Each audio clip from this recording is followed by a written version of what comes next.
na to excited mag-park, guys. Nandito ang adlaw.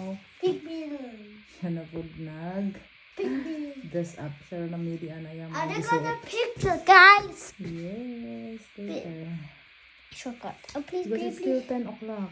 After lunch na. Bagong adlaw, bagong video na sad. Tara, ubani ko ninyo for today's video. So, another park day guys. Kay school break pa man ni kuya. But first, before mi niadto og park is niagi pa ko og charity. So, kabalo na mo guys, charity na pud akong mga gipang palit na mga sinina.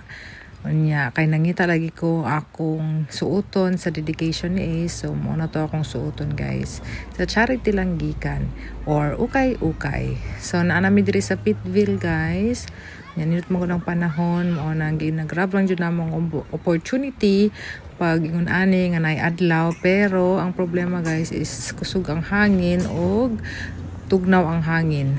So, as you can see, daghan kay tao diri sa Pitville ug taas kaayo ang pila sa ice cream ug kape.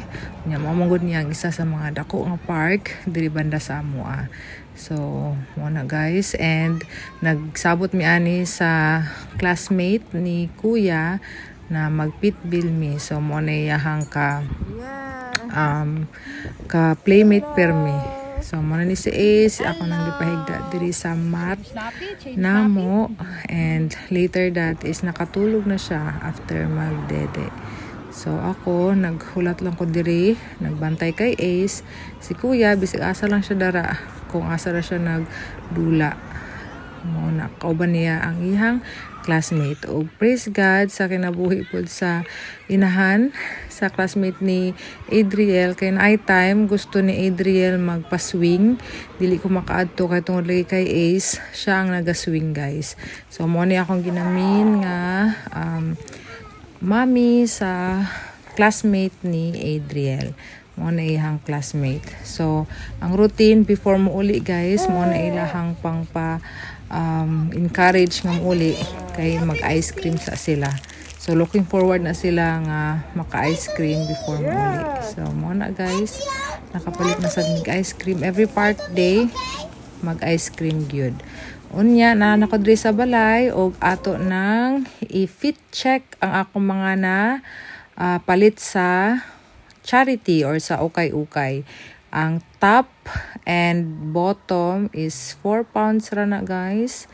And another bottom nga akong na palit is 4 pounds pud ni. So mo ni akong suoton guys sa dedication. Kabalo na mo sa akong OOTD sa May 2 og mo na akong i-partner sa iya nga sandal nga na palit pud nako siya sa isa ka charity diri banda sa amoa. So mo na siya guys.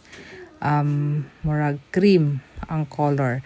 And kani nga pantalon is hash 4 pounds pud ni. Unya nakita na ako sa online guys, mga tag 100 ni. So mabili na ako sa ukay-ukay og 4 pounds. So mo lang sana. Salamat sa pagtan-aw. God bless.